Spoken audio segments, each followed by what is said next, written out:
আর একটু ছোলা আমি সেদ্ধ করে নিয়েছি, একটু নিয়েছি বড়ি,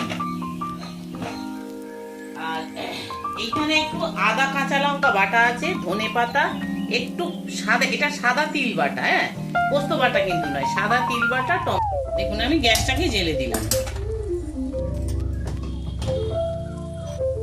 দেখুন এই সময় না আমি একটু টমেটো দিয়ে দিলাম অল্প করে, একসঙ্গে একটু ভাজা হোক। মোটামুটি ভাজা হয়ে গেছে, এবারে আমি রান্নাটা হয়ে গেছে, আমি সাদা তিল আর ধনে পাতা আমি ছড়িয়ে দিয়েছি, এবারে আমি নামিয়ে, আমার রান্নাটা হয়ে গেছে, আমি ঢেলে নিয়েছি। এবার আমি আপনাদের কাছে, হ্যালো ভিউয়ার নমস্কার, আমি আজকে আপনাদের কাছে চলে এসেছি গরমের একটা রান্না নিয়ে। এই প্রচন্ড গরমে সবসময় তো পেঁয়াজ রসুন এইসব ভালো লাগে না, একটু হালকা রান্না হলে ভালো, তাই আজকে আপনাদের কাছে নিয়ে এসেছি শশার তরকারি করবো। এই দেখুন শশা আর আলুটাকে আমি এইভাবে কেটে নিয়েছি, আর একটু ছোলা আমি সেদ্ধ করে নিয়েছি, একটু নিয়েছি বড়ি, আর এইখানে একটু আদা কাঁচা লঙ্কা বাটা আছে, ধনে পাতা, একটু সাদা, এটা সাদা তিল বাটা, হ্যাঁ পোস্ত বাটা কিন্তু নয়, সাদা তিল বাটা, টমেটো, আর লাগবে সামান্য একটু হিং। এই হিংটা আপনারা যদি মনে করেন দেবেন, আর তার যদি হিঙের গন্ধ লাগে সেটা বাদ দিয়েও করতে পারেন, কোনো অসুবিধা হবে না। আর নুন মিষ্টিটা লাগবে। চলুন তাহলে আমি রান্নাটা শুরু করি। আমি রান্নাটা শুরু করার জন্য আমি গ্যাস বসিয়ে দিয়েছি, গ্যাসের ওপরে কড়াটাকে আমি বসিয়ে দিয়েছি। এবারে আমি গ্যাসটাকে জ্বেলে দেবো। দেখুন আমি গ্যাসটাকে জ্বেলে দিলাম। কড়াটা গরম হলে কড়াই দেবো তেল, আমার গরম হয়ে গেছে, বেশি তেল দেবো না, সামান্যই তেল দেবো, তেল দিয়ে দিলাম। তেলটা গরম হলে একটু জিরে ফোড়ন দেবো, গোটা জিরে ফোড়ন দেবো। গরম হয়ে গেলে প্রথমে আমি বড়িগুলো একটু ভেজে নেব, বেশি বড়ি দেবো না, অল্পই বড়ি দেবো।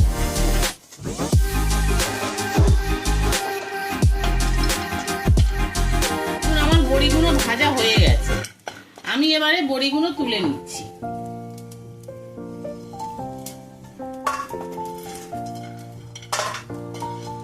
দেখুন এই যে বড়ি ভাজার তেলটা আছে, এই তেলের ভেতরেই আমি দিয়ে দেবো গোটা জিরে,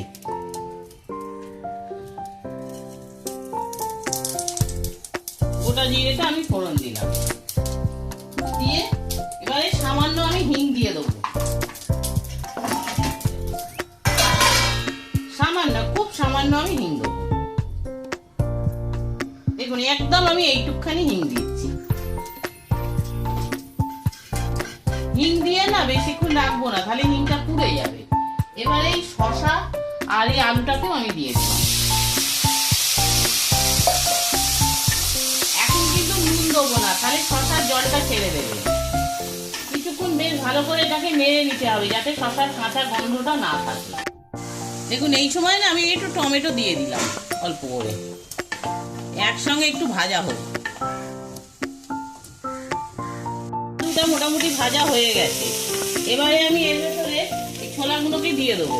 ছোলাটাও আমি সব দেবো না, খানিকটা রেখে দেবো, এতটা ছোলা লাগবে না। আর দেবো একটু আদা কাঁচা লঙ্কা বাটা,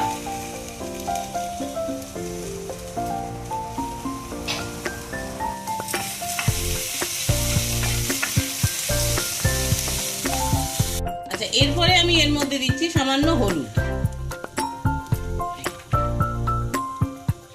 আর দিচ্ছি একটু জিরের গুঁড়ো, বাস, আর কোনো মশলা পড়বে না। আর নুনটা তো পড়বেই, নুন মিষ্টিটা।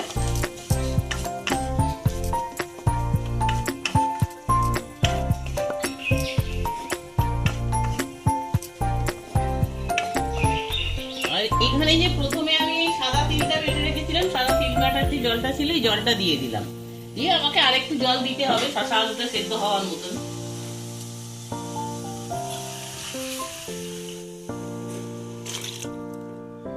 আর একটুখানি দেবো আমি অল্প।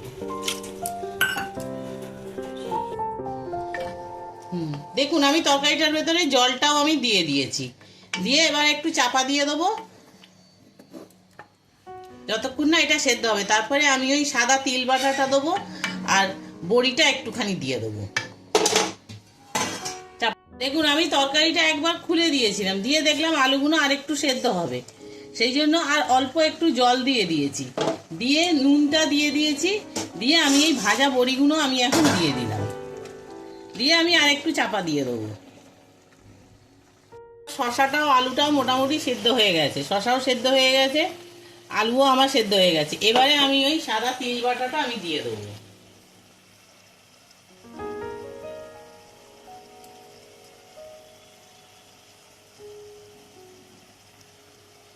আর একটু মিষ্টি দেবো, নিরামিষ তরকারিতে একটু মিষ্টি মিষ্টি হলে ভালো লাগে, একটু মিষ্টি দিয়ে দিলাম, দিয়ে ভালো করে নেড়ে নিই। এবারে নামাবার আগে ওপর থেকে আমি একটু ধনেপাতা আর একটু সাদা তিল আমি শুধু ওপর থেকে ছড়িয়ে দেবো, আর কিচ্ছু করবো না। রান্নাটা হয়ে গেছে, আমি সাদা তিল আর ধনেপাতা আমি ছড়িয়ে দিয়েছি, এবারে আমি নামিয়ে দিচ্ছি। আমার রান্নাটা হয়ে গেছে, আমি ঢেলে নিয়েছি, এবার আমি আপনাদের কাছে টেস্ট করে দেখাচ্ছি।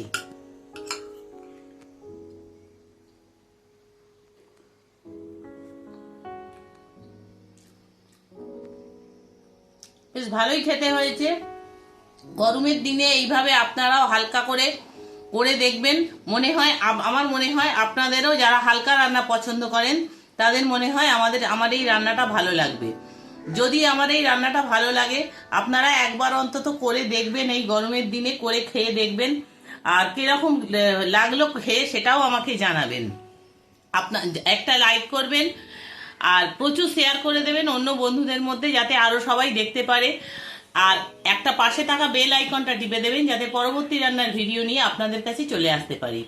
আপনারা সবাই ভালো থাকুন, সুস্থ থাকুন, এই বলে আজকের রান্নাটা আমি শেষ করলাম। নমস্কার।